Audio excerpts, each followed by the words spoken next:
दर्शक बंधु, कहते हैं कि जब भगवान स्वयं कहते हैं दानम तपश्च यज्ञश्च नित्यम कार्यमेव तत्, अर्थात दान, तप और यज्ञ, ये तीन ऐसे कर्म हैं जो सदा करने योग्य हैं, परंतु जब ये कार्य कार्तिक मास में किया जाता है तो इसका फल केवल एक जन्म नहीं बल्कि कल्पों कल्पों तक मिलता है।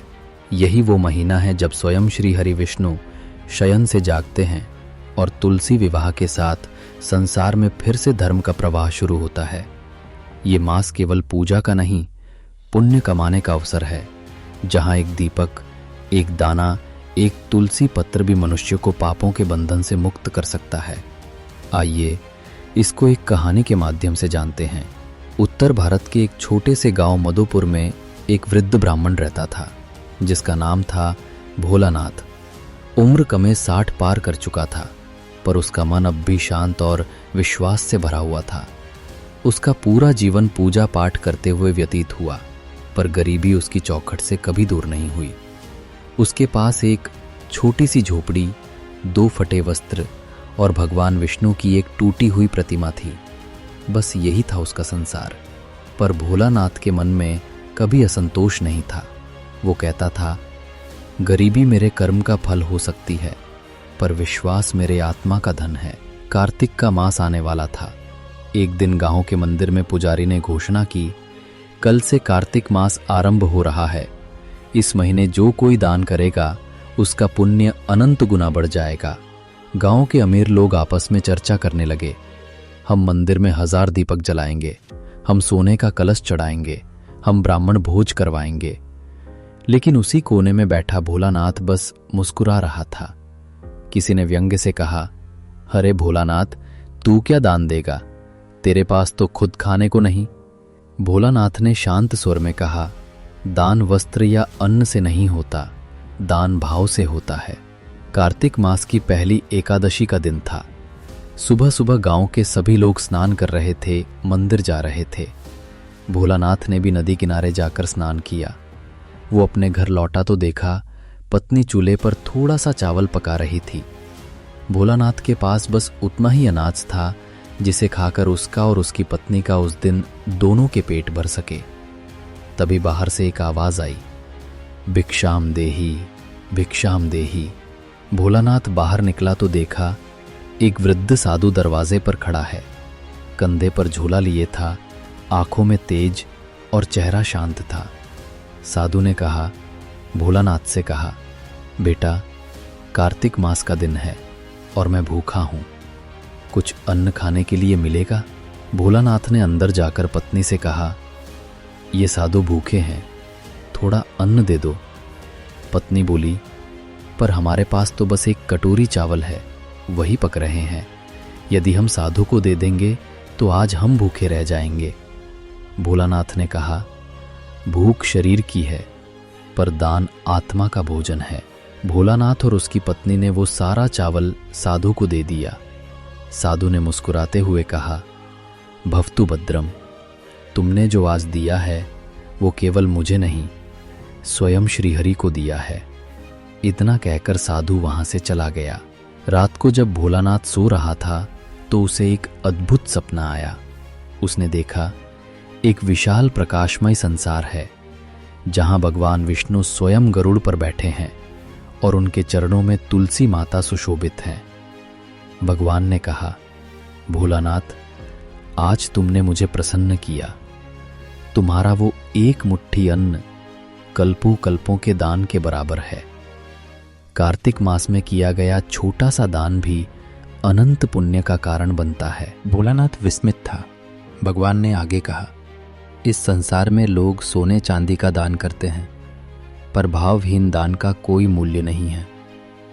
तुम्हारा दान प्रेम से भरा था, इसलिए तुम्हारे लिए स्वर्ग के द्वार खुल चुके हैं। अगली सुबह जब वो उठा तो उसकी झोपड़ी के बाहर सभी गांव वाले खड़े थे। किसी ने कहा, भोलानाथ, तुम्हारे घर के सामने ये धान का ढेर कैसे आया? भोलानाथ बाहर आया और वो बाहर देखा, आश्चर्य में रह गया। सचमुच घर के बाहर अन्न के बोरे रखे थे और पास में एक पत्र रखा था। भोलानाथ उस पत्र को खोलकर पढ़ा। उसमें लिखा था, जो कार्तिक मास में देता है भगवान उसे सदैव देता रहता है। गांव वाले चकित थे। किसी ने कहा, शायद कोई व्यापारी भूल गया होगा, पर भोलानाथ के हृदय में वो रहस्य स्पष्ट था। वो जानता था, वो भगवान का वरदान था। दर्शक बंधु, यही है कार्तिक मास का रहस्य, बल्कि आस्था को कर्म में बदलने का अवसर है। यहाँ दान का मूल्य वस्तु से नहीं, भाव से आंका जाता है। जो इस मास में एक दीपक भी जलाता है, वो अपनी आत्मा के अंधकार को मिटा देता है। भोलानाथ की कथा यही समाप्त नहीं होती, क्योंकि आगे आने वाले दिनों में उन्हें वो दर्शन प्राप्त हुआ जिसने पूरे गांव की सोच ही बदल दी। भोलानाथ के घर के बाहर पड़े उन अन्न के बोरों की चर्चा अब पूरे गांव में फैल चुकी थी। हर व्यक्ति आश्चर्यचकित था। ये कैसे संभव है? जिसने कल साधु को अपना एक मुट्ठी चावल दिया था, उसके घर आज इतना अन्न कहां से आ गया? कुछ लोगों ने कहा, ये तो चमत्कार है। कुछ ने हंसते हुए कहा, शायद किसी ने मजाक किया होगा। परंतु भोलानाथ जानता था, ये किसी मनुष्य का कार्य नहीं, ये तो भगवान विष्णु की कृपा थी। भोलानाथ अब पहले जैसे नहीं रहा।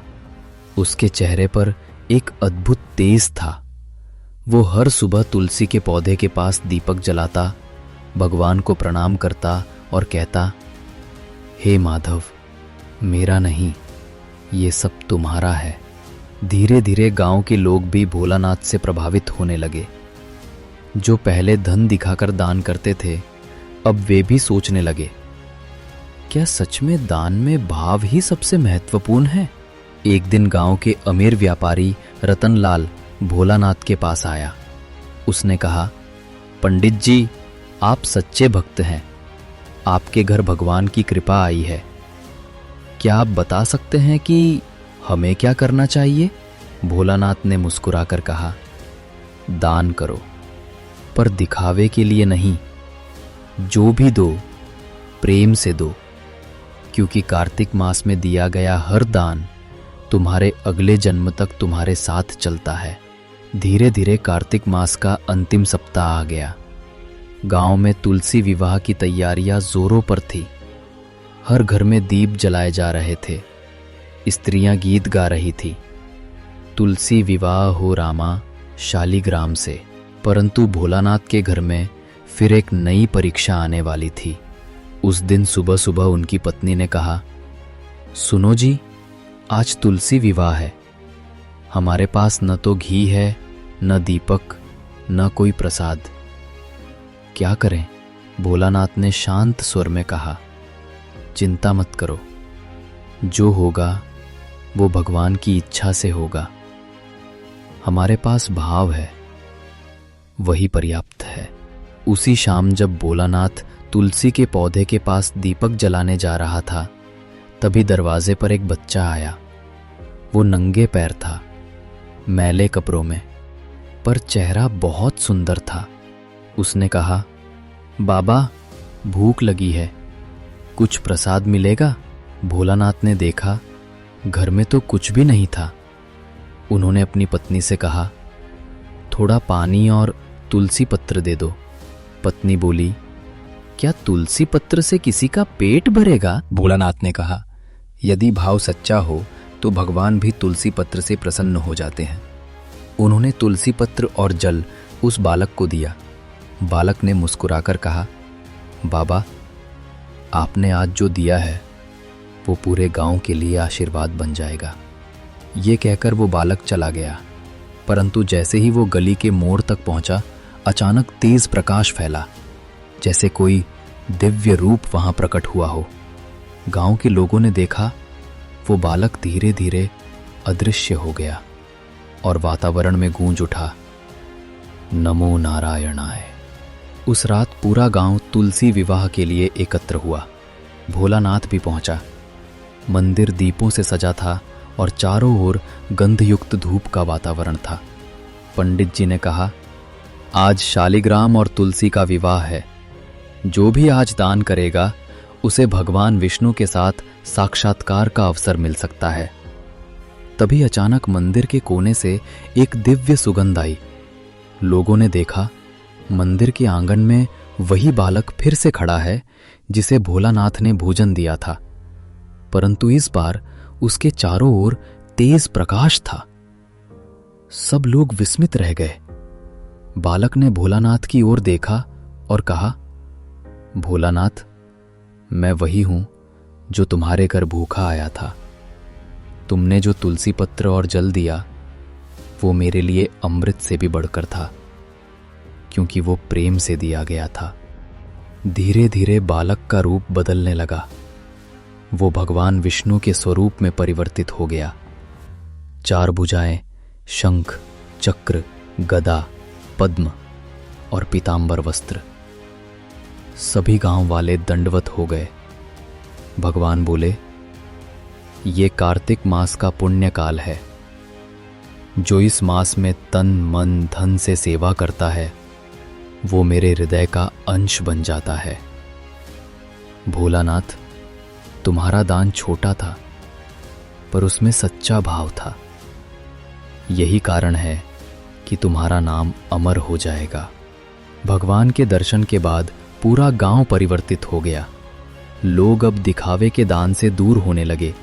हर घर में दीपक जलने लगा, हर गली में तुलसी की पूजा होने लगी और गांव में एक नई परंपरा शुरू हुई, भोलानाथ दान दिवस, जहां हर व्यक्ति अपनी सामर्थ्य के अनुसार एक अन्न का दाना जरूरतमंदों में बांटता। उस दिन से गांव में कभी अकाल नहीं पड़ा, कभी झगड़ा नहीं हुआ। हर वर्ष तुलसी विवाह के दिन लोग भोलानाथ के घर जाकर दीपक जलाते और कहते, भक्ति का सच्चा अर्थ भावना है। समय बीता, भोलानाथ वृद्ध हो गया। एक दिन उन्होंने अपनी पत्नी से कहा, मुझे लगता है अब प्रभु का बुलावा आ गया है। अगर कभी लोग पूछे कि भोलानाथ ने क्या किया था तो कहना, उसने बस एक मुट्ठी अन्न दान किया था। रात में वो तुलसी के पास बैठ गया, दीपक जलाया और बोला, हे माधव, मैंने जो कुछ भी किया वो तेरी कृपा से किया। और उसी दीपक की लौ में उनकी आत्मा प्रभु में लीन हो गई। दर्शक बंधु, ये कथा केवल भोलानाथ की नहीं बल्कि हर उस व्यक्ति की है जो विश्वास रखता है। कार्तिक मास में किया गया छोटा दान वास्तव में आत्मा के द्वार खोल देता है, क्योंकि भगवान को वस्त्र या धन नहीं चाहिए, उन्हें चाहिए शुद्ध भाव। याद रखें, जो तुलसी को अर्पित करता है वो विष्णु तक पहुंचता है। जो भूखे को अन्न देता है वो स्वयं ईश्वर को भोजन कराता है। जो कार्तिक मास में दीपक जलाता है वो अपने पापों को प्रकाश में बदल देता है। भोलानाथ की कथा समाप्त हो चुकी थी, परंतु उनका नाम हर हृदय में एक दीपक बनकर जलने लगा था। उनकी मृत्यु के बाद भी गांव में तुलसी विवाह की परंपरा वैसी ही चलती रही। हर वर्ष उसी दिन गांव के बच्चे तुलसी के पौधे के चारों ओर दीप जलाते और बुजुर्ग कहते, देखो, यही वो दिन है जब एक ब्राह्मण ने भूखे साधु को अन्न दिया था और भगवान स्वयं प्रकट हुए थे। सालों बाद वो गांव एक कस्बा बन गया। नई पीढ़ियां आई, कंक्रीट के घर, बिजली के दीपक, मशीनों की आवाजें, परंतु मंदिर का वो तुलसी चौरा आज भी वैसे ही था। उस पर लिखा था, यहां कभी एक सच्चे भक्त ने दान किया था। लोग कहते थे, ये जगह धन से नहीं, भावना से पवित्र हुई है। ये वही स्थान था जहां भोलानाथ ने एक मुट्ठी अन्न देकर ईश्वर को प्राप्त किया था। अब से कुछ वर्ष पहले की बात है। शहर से एक युवक आदित्य अपने काम के सिलसिले में उसी गांव पहुंचा। वो एक बड़ा बिजनेसमैन था, धन था, पर मन में शांति नहीं थी। जीवन में सब कुछ था, पर भीतर एक खालीपन था। वो उस पुराने मंदिर के पास ठहरा। रात में जब गांव वाले तुलसी विवाह की तैयारी कर रहे थे, वो बस यूं ही वहां चला गया।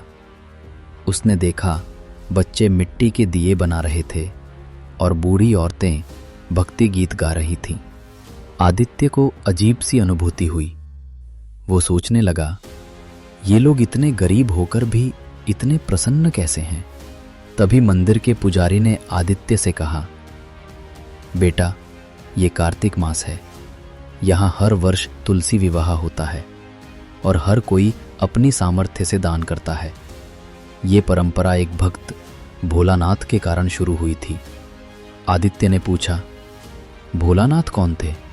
पुजारी मुस्कुराए, वही जिन्होंने एक भूखे को अपनी आखिरी मुट्ठी चावल दे दी थी और भगवान स्वयं उनके घर आए थे। रात में आदित्य उस चौरे के पास बैठा।